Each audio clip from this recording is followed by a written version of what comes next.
Hello बच्चों, स्वागत है सभी का आपके अपने यूट्यूब चैनल राज एजुकेटर में। नीट फटाफट टॉप एमसीक्यू सीरीज में आगे बढ़ते हैं।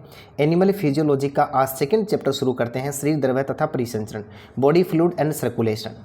ये अपना सेकंड चैप्टर है, बॉडी फ्लूइड्स एंड सर्कुलेशन। इसके ऊपर हम चर्चा करते हैं। बच्चों, थ्योरी की क्लास के बाद में आपके लिए एमसीक्यू सीरीज इसलिए रखी गई है ताकि आप कितने क्वेश्चन कर पा रहे हैं, आपकी तैयारी कितनी हो चुकी है।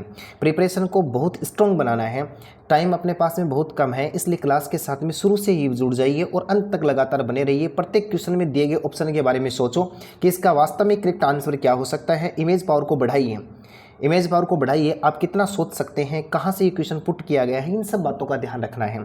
क्लास को अधिक से अधिक शेयर कर दीजिए, क्लास को लाइक कीजिए। और चलो आज के पहले क्वेश्चन की ओर आगे बढ़ते हैं। पहला क्वेश्चन आपके सामने रखा गया है, रुधिर संवहन तंत्र या परिसंचरण तंत्र के अध्ययन को क्या कहते हैं। Nice question. पहला क्वेश्चन क्या कहता है कि सर्कुलेटरी सिस्टम जो है उसके अध्ययन को क्या कहा जाता है। ऑप्शन नंबर 1 में रखा गया है ornithology, cardiology, angiology, histology. 4 option आपको स्क्रीन पर दिख रहे हैं। बिल्कुल करेक्ट आंसर के पास में पहुंचने का प्रयास कीजिए और आज की जो क्लास थ्योरी क्लास जो हुई थी उसके बारे में विवरण कीजिए, सोचिए समझिए कि ये क्वेश्चन क्या हो सकता है। तो देखो, ब्लड सर्कुलेटरी सिस्टम जो होता है ना, स्टडी यानी study of blood circulatory system, that is known as क्या कहलाता है। तो पहुंच गए होंगे, एंजियोलॉजी कहलाता है। बच्चों क्या कहलाता है, एंजियोलॉजी कहलाता है। चलो पहले ऑप्शन के ऊपर बात करते हैं। ऑर्निथोलॉजी लिखा हुआ है, तो पक्षियों का जो अध्ययन है उसको क्या कहा जाता है, ऑर्नियोलॉजी कहलाता है। कार्डियोलॉजी किससे संबंधित आएगा, हृदय से संबंधित, हृदय की क्रिया विधि से संबंधित आएगा। और हिस्टोलॉजी जो है वो ऊतकों का अध्ययन कहलाता है। बच्चों क्या कहलाता है, ऊतकों का अध्ययन कहलाता है। तो 4 ऑप्शन का एक्सप्लेनेशन किया गया। एक बार पुनः रिपीट कर रहा हूँ, परिसंचरण तंत्र के अध्ययन को क्या कहते हैं, एंजियोलॉजी के नाम से जानते हैं। बिल्कुल। अब आगे बढ़ते हैं, देखो सेकंड क्वेश्चन की ओर। एंजियोलॉजी का जनक किसे कहा जाता है, एंजियोलॉजी का जनक किसे कहा जाता है, फादर ऑफ एंजियोलॉजी कौन है। ऑप्शन नंबर 1 में रखा गया कार्ल लैंड स्टीनर को कहा जाता है, वीनर को कहा जाता है, विलियम हार्वे को कहा जाता है। डी ऑप्शन में रखा गया है, ए और बी दोनों सही हैं, यानी कार्ल लैंड स्टीनर और वीनर को कहा जाता है। बिल्कुल, एंजियोलॉजी का जनक किसे कहा जाता है, पहुंच जाइए करेक्ट आंसर के पास में। उम्मीद करता हूँ आप पहुँच गए होंगे और साथ साथ में आंसर देने का प्रयास कीजिए। अधिक से अधिक कमेंट में आप आंसर देने का प्रयास कीजिए। तो इसका करेक्ट आंसर हो जाएगा विलियम हार्वे। विलियम हार्वे नामक वैज्ञानिक ने रक्त परिसंचरण तथा हृदय की क्रिया विधि का अध्ययन किया था, इसलिए इसको एंजियोलॉजी का जनक कहा जाता है। तो सी ऑप्शन अपना यहाँ पर क्या हो जाएगा, करेक्ट हो जाएगा। बढ़ते हैं तीसरे क्वेश्चन की ओर। तीसरा क्वेश्चन स्क्रीन पर दिख रहा है, निम्न में से किस में खुला परिसंचरण नहीं पाया जाता है, यानी ओपन टाइप सर्कुलेटरी सिस्टम किस में नहीं है। ऑप्शन नंबर ए में कह रहा है आर्थ्रोपोडा में, बी में कह रहा है कि नॉन सिफेलोपोडा में, और नॉन सिफेलोपोडा मोलस्क में, ये एक ही शब्द है।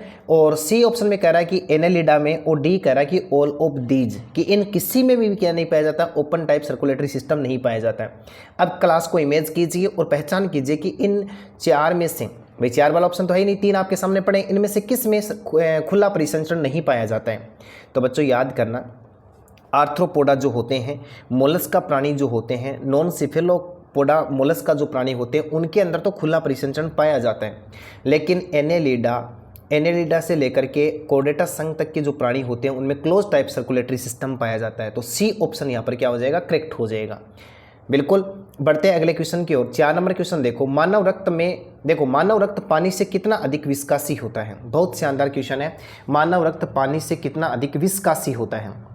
लगभग 10 गुना अधिक होता है, लगभग 5 गुना अधिक होता है, लगभग 2 गुना अधिक होता है, नॉन ऑफ दीज, ये तीनों ही गलत हैं।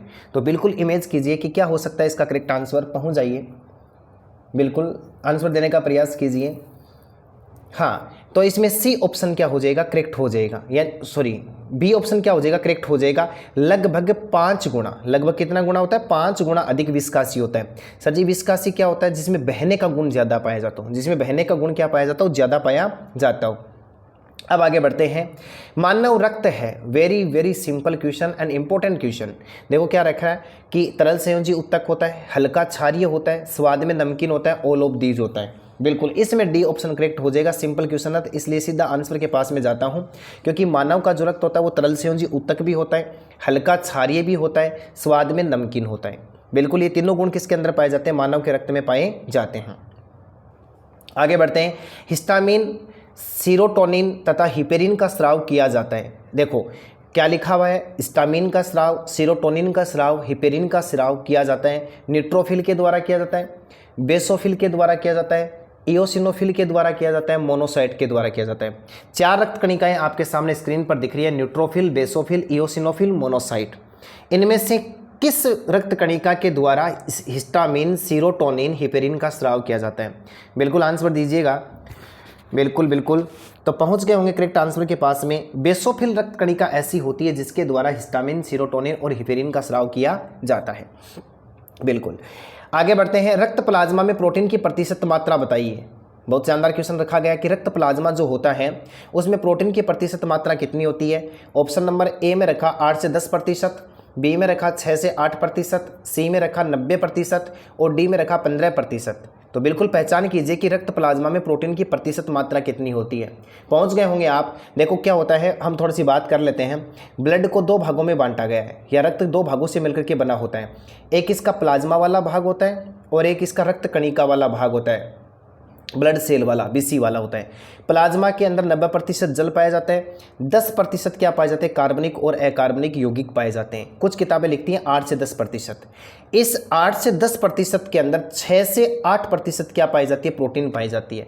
तो बी ऑप्शन अपना करेक्ट हो जाएगा। बिल्कुल बी ऑप्शन क्या हो जाएगा, करेक्ट हो जाएगा कि रक्त प्लाज्मा में प्रोटीन की प्रतिशत मात्रा 6 से 8% होती है। सारे के सारे क्वेश्चन नोटबुक में लिखने हैं ताकि लास्ट में रिवाइज करते समय बहुत अच्छी से प्रिपरेशन हो जाए। यदि क्वेश्चन फास्टली चल रहे हैं तो वीडियोस को पॉज करके उसके बाद में लिखना है, कैसे भी करके लिखना है, लेकिन सारे क्वेश्चन लिखना है। बहुत इंपॉर्टेंट क्वेश्चन है, एनसीईआरटी की लाइन टू लाइन मतलब पुट किए हुए क्वेश्चन है, तो बड़े ही इंपॉर्टेंट हो जाते हैं ऑल कॉम्पिटिटिव एग्जाम के लिए। अगला क्वेश्चन देखो क्या कहता है कि मानव रक्त की पीएच का मान बताइए। तो ये तो छोटे बच्चे ही बता सकते हैं कि मानव रक्त की पीएच का मान कितना होता है, 7.4 होता है। 7.4 होने के कारण से मानव रक्त जो होता है वो हल्का क्षारीय तरल होता है। या आपको रेशियो में लिखा आ सकता है कि 7.3 से लेकर के 7.5। तो बोथ ऑप्शन इज करेक्ट। बढ़ते हैं 9 नंबर क्वेश्चन की ओर। निम्न में से रक्त का थक्का बनाने के लिए आवश्यक है, बहुत शानदार। ब्लड क्लॉटिंग के लिए इनमें से कौन आवश्यक होता है? एल्बुमिन प्रोटीन आवश्यक होती है, ग्लोबुलिन प्रोटीन आवश्यक होती है, और यहाँ पर लिखा हुआ है ये फाइब्रिनोजन था, फाइब्रिनोजन मैं लिख देता हूँ यहाँ पर, फाइब्रिनोजन प्रोटीन आवश्यक होती है। और डी में कहता है कि ग्लाइकोप्रोटीन आवश्यक होती है। तो बच्चों रक्त का थक्का बनाने के लिए एक विशेष प्रकार की प्रोटीन रक्त प्लाज्मा में पाई जाती है जिसको फाइब्रिनोजन के नाम से जानते हैं। तो सी ऑप्शन अपना क्या हो जाएगा, करेक्ट हो जाएगा। अब देखो इसके अलावा थोड़ी बात करते हैं। ये ग्लोबुलिन जो प्रोटीन होती है ये तो रक्त के अंदर एंटीबॉडी बनाती है। क्या बनाती है? एंटीबॉडी बनाने का काम करती है। और एल्बुमिन जो प्रोटीन होती है ये हमारे रक्त के अंदर आयनों का संतुलन बनाती है। एनसीईआरटी लिखती है कि जो एल्बुमिन प्रोटीन होती है वो आयनों का संतुलन बनाती है और ग्लोबुलिन प्रोटीन एंटीबॉडी बनाने का काम करती है। और ग्लाइकोप्रोटीन जो होती है वो रक्त में ग्लूकोज की मात्रा को बनाए रखने का काम करती है। अब थोड़ा आगे बढ़ते हैं। देखो क्या लिखा, बिना रक्त स्कंदक कारकों के प्लाज्मा को क्या कहते हैं? Very nice question. देखो क्या लिखा हुआ है, बिना रक्त स्कंदक कारकों के प्लाज्मा को क्या कहते हैं? देखो रक्त के अंदर जो प्लाज्मा है, प्लाज्मा के अंदर स्कंदक कारक पाए जाते हैं जो रक्त का थक्का बनाने का काम करते हैं। जैसे फॉर एग्जांपल आर्टिफिशियल मैकेनिज्म की बात करें तो मतलब नेचुरल की यदि हम बात करें तो रक्त के अंदर एक विशेष प्रकार का कारक होता है जिसको हम प्रतिस्कंदक कारक कहते हैं, जिसका नाम होता है हिपेरिन। ये प्रतिस्कंदक कारक होता है। और कई स्कंदक कारक होते हैं जो रक्त का थक्का बनाने का काम करते हैं। अगला कह रहा है कि रक्त स्कंदक कारक, थक्का बनाने वाले कारक यदि नहीं पाए जाते तो उस प्रकार के प्लाज्मा को क्या कहते हैं? तो क्या कहते हैं उसको? सीरम कहते हैं, श्लेष्मा कहते हैं, सीबम कहते हैं, नॉन, यानी तीनों ही नहीं कहते। तो याद रखना बच्चों, उसको क्या कहा जाता है? सीरम कहा जाता है। नेक्स्ट क्वेश्चन देखो स्क्रीन पर दिख रहा है, इरिथ्रोसाइट के निर्माण की प्रक्रिया को क्या कहते हैं? इरिथ्रोसाइट के निर्माण की प्रक्रिया को क्या कहा जाता है? क्या कह रहा है अगला कि एग्लूटिनेशन कहा जाता है, इरिथ्रोपोएसिस कहा जाता है, हीमोपोएसिस कहा जाता है, ए तथा डी। तो ये गड़बड़ हो गया, ए तथा डी नहीं, इसके अंदर हमने लिखना बी तथा सी। ऑप्शन नंबर जो डी है इसके अंदर लिखा गया है बी तथा सी। बिल्कुल देखो क्या कहते हैं, हमने पढ़ा था इरिथ्रोसाइट के निर्माण की प्रक्रिया को विशेष नाम देते हैं। एक तो देते हैं इरिथ्रोपोएसिस नाम और एक देते हैं हीमोपोएसिस नाम। तो डी ऑप्शन अपना करेक्ट हो जाएगा, बी और सी इसके अंदर आ जाएगा। सर जी एग्लूटिनेशन क्या होता है? जब एक रुधिर वर्ग वाला व्यक्ति उससे भिन्न रुधिर वर्ग वाले व्यक्ति का रक्त उसमें चढ़ा दिया जाए तो आरबीसी का गुच्छा बन जाता है, जैसे एग्लूटिनेशन या आंसलेशन के नाम से जानते हैं। तो याद रखना, इरिथ्रोसाइट के निर्माण की प्रक्रिया को इरिथ्रोपोइसिस भी कहते हैं और हीमोपोइसिस के नाम से भी जाना जाता है। तो डी ऑप्शन में थोड़ा देख लेना, इसको यहाँ पर लिखना बी और सी। अब आगे बढ़ते हैं, रक्त में रक्त कणिकाओं की कुल प्रतिशत मात्रा को क्या कहते हैं? बिल्कुल देखो, रक्त में प्लाज्मा वाला जो भाग होता है वो 55% भाग होता है, पी से समझना प्लाज्मा लिखा हुआ है। ब्लड सेल्स जो होती हैं या कार्पल्स जो होता है वो 45% भाग होता है। तो क्या कह रहा है कि रक्त में रक्त कणिकाओं की कुल प्रतिशत मात्रा, ये जो 45% मात्रा है इसको किसके नाम से जानते हैं? हेमेटोक्रीट के नाम से जानते हैं, हीमोपोइसिस के नाम से जानते हैं, हीमोसाइनिन के नाम से जानते हैं, नॉन ऑफ दीज होगा कि इनमें से कोई नहीं। तो रक्त कणिकाओं की कुल प्रतिशत मात्रा को हीमेटोक्रीट कहते हैं। क्या कहते हैं? हीमेटोक्रीट। तो ए ऑप्शन अपना करेक्ट हो जाएगा। बढ़ो आगे, आरबीसी व डब्ल्यूबीसी का अनुपात, नेट के एग्जाम में आया हुआ क्वेश्चन है, आरबीसी डब्ल्यूबीसी का अनुपात क्या होता है? तो इसमें लिखा है 600:1 होता है, 200:400 होता है, 100:1000 होता है, 500:1000 होता है। बिल्कुल इमेज कीजिए कि आरबीसी और डब्ल्यूबीसी का अनुपात कितना होता है। तो याद रखना बच्चों, 600:1 होता है। कितना होता है? 600:1 होता है। आगे बढ़ो, अगला क्वेश्चन, निम्न में से किस रक्त कणिका में कोशिका पारण की क्षमता पाई जाती है? बिल्कुल, कोशिका पारण की क्षमता पाई जाती है। ये पारण देख लेना एक बार, कोशिका पारण की क्षमता पाई जाती है। निम्न में से किस रक्त कणिका में कोशिका पारण की क्षमता पाई जाती है? मोनोसाइट में होती है, न्यूट्रोफिल में होती है, बेसोफिल में होती है, ए तथा बी दोनों में होती है। ये ए तथा बी के बारे में थोड़ा विचार कर लेना, कहीं कंफ्यूज नहीं हो या वास्तव में ये करेक्ट आंसर है। तो याद करना, न्यूट्रोफिल और मोनोसाइट ऐसी रक्त कणिकाएं होती है जिनके अंदर कोशिका पारण की क्षमता पाई जाती है, अर्थात एक कोशिका से दूसरी कोशिका के अंदर प्रवेश करने का गुण पाया जाता है। इसी कैपेसिटी के कारण से तो ये मोनोसाइट कोशिका जब उत्तक में पहुंच जाती है, टिश्यूज में पहुंच जाती है, तो लगभग अपने आकार को बहुत बड़ा कर लेती है और लगभग 80 माइक्रोन मीटर के बराबर कर लेती है, जिसे वृद्ध बक्षकाणु के नाम से जानते हैं, मैक्रोफेज के नाम से जानते हैं। तो मोनोसाइट और न्यूट्रोफिल के अंदर रक्त कणिका में ये ऐसी रक्त कणिका है जिसमें कोशिका पारण की क्षमता पाई जाती है। अगला क्वेश्चन क्या कह रहा है? 15 नंबर क्वेश्चन, एलर्जी के समय शरीर की रक्षा करने वाली रक्त कणिका कौन सी है? इमेज करो, बेसोफिल है, इओसिनोफिल है, न्यूट्रोफिल है, मोनोसाइट है। 4 रक्त कणिकाएं आपको स्क्रीन पर दिख रही हैं। आपको यह बताना है कि एलर्जी के समय शरीर की रक्षा करने वाली रक्त कणिका कौन सी है। रुकता हूं मैं 10 सेकंड के लिए और आप आंसर के पास में पहुंचिए और कमेंट में जरूर इसका आंसर लिखने का प्रयास कीजिए कि इसका करेक्ट आंसर क्या होगा। बिल्कुल, तो देखो हम चलते हैं इसके ऊपर। इओसिनोफिल जो होती है ना, इओसिनोफिल जो है ये क्या करती है? एलर्जी के समय शरीर की रक्षा करती है। बच्चों ये हिस्टामिन का स्राव करती है। किसका स्राव करती है? हिस्टामिन का स्राव करती है। सर जी हिस्टामिन का तो बेसोफिल भी करती है, लेकिन हिस्टामिन के साथ साथ में बेसोफिल हिपेरिन का भी करती है, सीरोटोनिन का भी करती है। जबकि इओसिनोफिल जो होती है वो क्या काम करती है? हिस्टामिन का स्राव करती है, जो एलर्जी के समय बॉडी की रक्षा करता है। इसके अलावा जो इओसिनोफिल जो होती है बड़ी आकृति वाले परजीवियों को, याद करना, बड़ी आकृति वाले परजीवियों को क्या करती है? एक तो ल्यूकोट्रीन, याद रख लेना, एक तो ल्यूकोट्रीन होता है, एक कॉपर और एक होता है पीएएफ। ये पीएएफ क्या होता है? प्लेटलेट एक्टिवेटिंग फैक्टर होता है, यानी प्लेटलेट सक्रिय कारक होता है। इनके द्वारा ये बड़े परजीवियों को नष्ट करने का काम भी करती है। तो एलर्जी के समय रक्षा कर रही है। ल्यूकोट्रीन, कॉपर तथा पीएएफ के द्वारा ये बड़े आकृति वाले परजीवियों को नष्ट करने का काम भी करती है। लिख लेना नोटबुक में, ये अलग से डाटा आपके सामने रखा गया। बढ़ो आगे, लिम्फोसाइट का क्या कार्य है? बिल्कुल, लिम्फोसाइट का क्या कार्य है? अब आपको यहाँ ये नहीं पूछा कि बी लिम्फोसाइट, टी लिम्फोसाइट या नेचुरल किलर सेल लिम्फोसाइट जो उसका कार्य, ऑलरेडी आपको ये बताना है कि लिम्फोसाइट का कार्य क्या है। तो देखो ऑप्शन नंबर ए में रखा गया है, रक्त को लाल रंग प्रदान करना, रक्त का थक्का बनाना, प्रतिरक्षा के लिए प्रतिपिंडों का निर्माण करना। ऑल ऑफ दीज तीनों ही सही हैं। तो बताओ, इमेज करो, लिम्फोसाइट का काम क्या होता है? बिल्कुल, लिम्फोसाइट का काम क्या होता है? रक्त को लाल रंग प्रदान करना, ब्लड क्लॉटिंग कर देना, प्रतिरक्षा के लिए प्रतिपिंडों का निर्माण करना। देखो बच्चों, रक्त को लाल रंग प्रदान करने का काम तो किसका होता है? आरबीसी का। रक्त का थक्का बनाने का काम किसका होता है? प्लेटलेट का। बिल्कुल, तो अब बच गया कौन सा? C option. तो लिम्फोसाइट क्या काम करती है? प्रतिरक्षा के लिए प्रतिपिंडों का निर्माण करती है।